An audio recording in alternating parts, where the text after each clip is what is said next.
What is going on, lunatics, guys? You've seen the price action start to dip. You've seen the entire market start to dip. You want to know what's going on because every one of these influencers, except your man Bleaves, told you that we were having an explosion. So we're going to need you to go ahead and hit that like, subscribe, and whatever crap they give you, right? You didn't get that. You didn't get what you wanted. You didn't get what you needed. And now you're coming to me because you need to know what you actually need to know. And I'm going to give it to you right now, but please do hit that subscribe button, hit the like button, hit the bell to be notified. Tell all your friends that these other guys are a bunch of dummies who are just trying to give you clickbait, but I'm going to give you the real deal. It's not financial advice, but I'm always right, and I got the best intro in crypto. I'm trying to put money in your pocket, that crypto wallet, that bing bada bing ching ching big profit. Even when the market's sideways, I'm looking for ways to get paid. I'm checking my coins around breakfast, then again around bedtime. Bet this, it's not financial advice, but I'm always right. All right, guys, here is what you see on the charts. Here is what I said would happen on the chart. And things have changed just a little bit in this market over the last few hours. You were seeing an absolute breakdown on the Bitcoin price. You're seeing an absolute breakdown on the Ethereum price. You're seeing an absolute breakdown on the price on almost everything. Massive amounts of downward movement just in the last couple of hours. What does that mean? Well, the answer to that is a little nervousness in the market based on, at this point, circumstances. We got an election coming in America, and we need the American money in order to pump it, because let's face it, that's where the big institutional money comes from. So what are we dealing with right now? What we're dealing with right now is we had our little pump,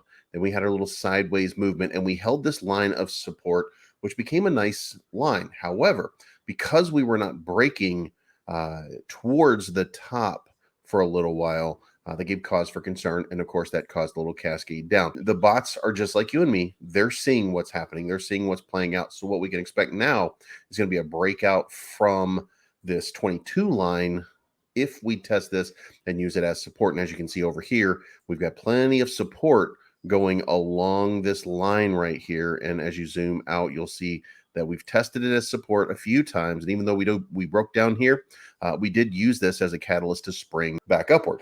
So that does mean we're probably going to test this before we take another shot at some higher numbers. Now, you're looking at the market overall, and you're seeing just a massive sort of decline right now. You're seeing the same thing happening with Ethereum. You're seeing the same thing happening with Bitcoin right now.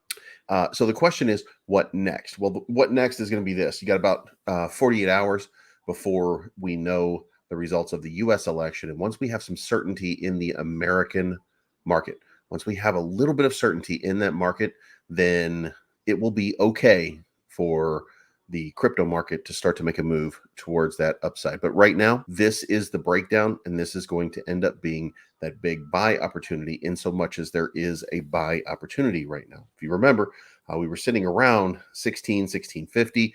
We had made this nice little pump, and it looks like we've got this dump. Now, remember, this is my go line, and this is the one where I said, as long as we stay along this line, we're going to be okay. And you can see that we haven't broken the Bitcoin one yet, right?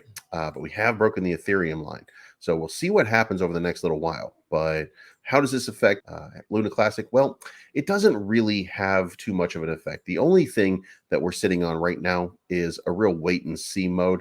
And if this just drove you nuts because you saw all of this drawing, hey, that's on you, not on me. But let's move over here and let's talk about what really is kind of important. That is, what are we going to do about Luna? Because there's a lot of talk right now about Luna Classic and Luna doing something together.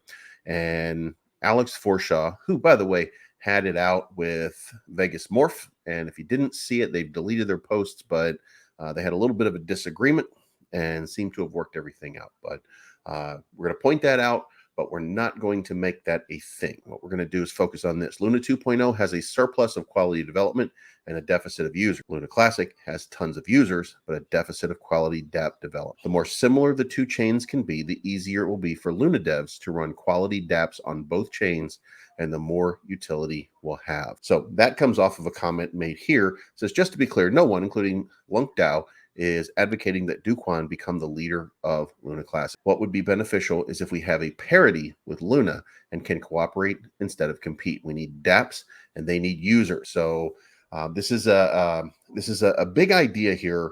And I hope that this plays out to its best advantage because that's best for business. But let me know what you think in the comments down below. Again, hit the subscribe button. I appreciate everybody's support. Hit the like button, hit the bell to be notified of future content. And I will keep on keeping you on updated with the price action, where we're actually going, not the bogusness that you've been hearing for so long about how we're mooning and how we'll be at $10 in a couple days. I'm going to keep you updated. You know, we're going to be reactionary for right now because the market's a little uncertain. We're going to be looking at what will be happening based on what is happening, not how soon we can get to the magical pie in the sky sort of super number. I'll do the best I can to give you the information that you need in order to be the most informed investor you can be. It's not financial advice. My name is Believes. I am always right. And we will talk to you guys again very soon. Looking for the good life, good life. Sitting on top of the world, I wanna be